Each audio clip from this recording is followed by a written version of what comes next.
નમસ્કાર, હું છું માર્ગી. આપની સાથે હેડલાઇન્સમાં જોઈએ કેટલાક મહત્વના સમાચાર. હવામાન વિભાગ દ્વારા આજથી એટલે કે 18 થી 20 માર્ચ એમ કુલ 3 દિવસ સુધી માવઠાની આગાહી કરાઈ છે. સાયક્લોનિક સર્ક્યુલેશન સિસ્ટમ શરૂ થતા વરસાદની આગાહી કરાઈ છે. આજે બનાસકાંઠા, સાબરકાંઠા, પાટણ, કચ્છ, મોરબી, જામનગર, દ્વારકામાં વરસાદની આગાહી કરાઈ છે, જ્યારે કે 19 અને 20 માર્ચે દક્ષિણ ગુજરાત અને સૌરાષ્ટ્રમાં વરસાદની આગાહી કરાઈ છે. વાદળછાયા વાતાવરણથી જોકે ગરમીમાં આંશિક રાહત મળી છે. મિડલ ઇસ્ટમાં વધી રહેલા તણાવને કારણે એલપીજી ગેસ સિલિન્ડરના ભાવમાં વધારો થયો છે. જોકે વધતા ભાવ વચ્ચે ચોર ટોળકી સક્રિય બની છે અને ઘરો પર નજર રાખી રહી છે. શહેરોમાં ગેસ સિલિન્ડરની ચોરીની ઘટનાઓ વધી રહી છે. મધ્યપ્રદેશથી લઈને છત્તીસગઢ સુધી ચોરોનો હાથ ફેરો વધતા લોકો ત્રાહિમામ પોકારી ગયા છે. આ ઘટનાને ધ્યાનમાં રાખીને પોલીસે રાત્રિ દરમિયાન પેટ્રોલિંગ વધારી દીધું છે.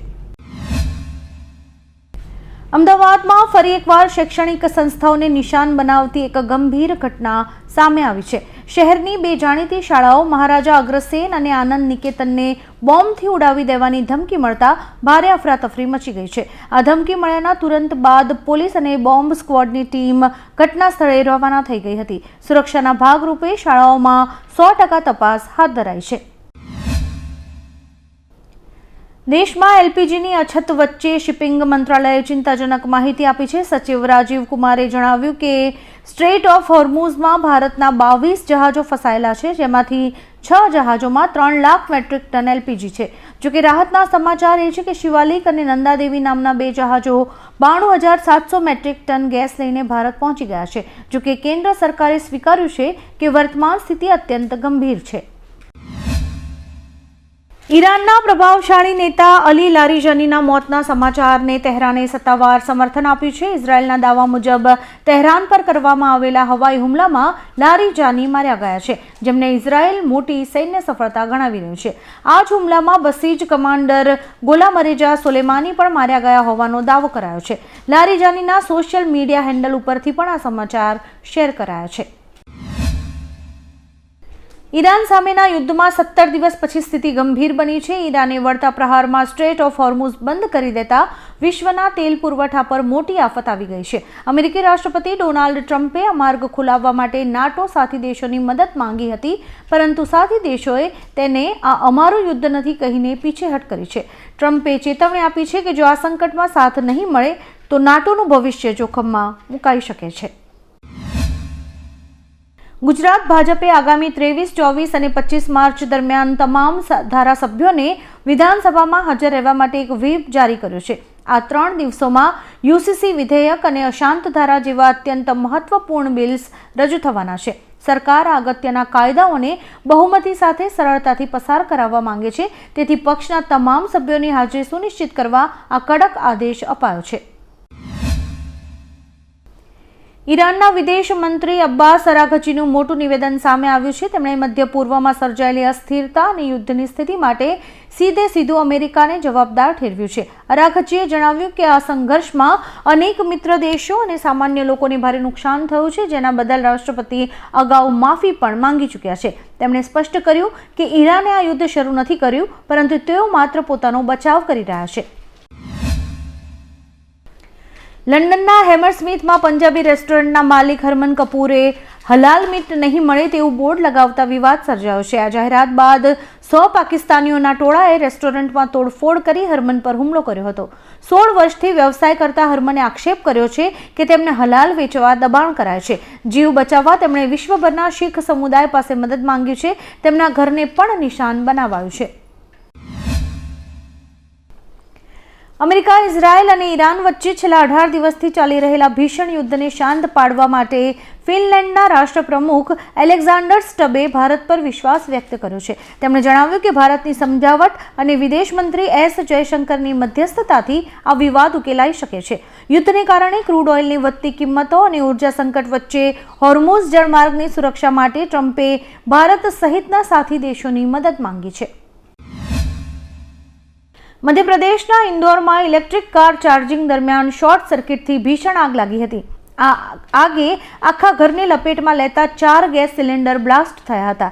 આ દુર્ઘટનામાં મકાનના માલિક મનોજ પુગલિયા સહિત પરિવારના 7 સભ્યો જીવતા સળગી ગયા હતા, જ્યારે કે 3 લોકો ગંભીર રીતે ઘાયલ થયા છે. ચાર્જિંગમાં લાગેલી આગ અને ગેસ વિસ્ફોટોએ આખા વિસ્તારમાં અરેરાટી ફેલાવી દીધી છે. વારાણસીમાં પવિત્ર ગંગા નદીની વચ્ચે એક નૌકા પર ઇફતાર પાર્ટી યોજવા અને ત્યાં ચિકન બિરયાની ખાવા બદલ 14 મુસ્લિમ યુવકોની ધરપકડ કરવામાં આવી છે. સોશિયલ મીડિયા પર વાયરલ થયેલા વિડીયોમાં યુવકો બિરયાની ખાધા બાદ તેના અવશેષો પવિત્ર નદીમાં ફેંકતા જોવા મળ્યા હતા. આ ઘટનાથી હિન્દુ સંગઠનોમાં ભારે આક્રોશ ફેલાયો હતો અને પોલીસે 8 કલાકમાં જ તમામ આરોપીઓને જેલ ભેગા કર્યા છે. વિધાનસભા ભવનને બોમ્બથી ઉડાવી દેવાની ધમકી મળતા દોડધામ મચી ગઈ હતી. એક અજાણ્યા ઈમેલ દ્વારા મળેલી આ ગંભીર ધમકીને પગલે સુરક્ષા એજન્સીઝ અને બોમ્બ સ્ક્વોડ તાત્કાલિક એક્શનમાં આવી ગયા હતા. સુરક્ષાના કારણોસર વિધાનસભાનું સત્ર સવારે 9 વાગે શરૂ થઈ શક્યું ન હતું. સમગ્ર પરિસરમાં ચેકિંગ હાથ ધરવામાં આવ્યું હતું. એન્ટ્રી પોઈન્ટ પર સુરક્ષામાં 2 ગણો વધારો કરી દેવાયો છે. આઈપીએલના ઇતિહાસમાં અત્યાર સુધીનો સૌથી લાંબો સિક્સ 125 મીટરનો હતો, જે વર્ષ 2008માં એલબી મોર્કેલે ફટકાર્યો હતો. નવાઈની વાત એ છે કે ક્રિસ ગેઇલ, MS ધોની અને AB ડી વિલિયર્સ જેવા દિગ્ગજ હિટર્સ પણ આજ સુધી આ રેકોર્ડ નથી તોડી શક્યા.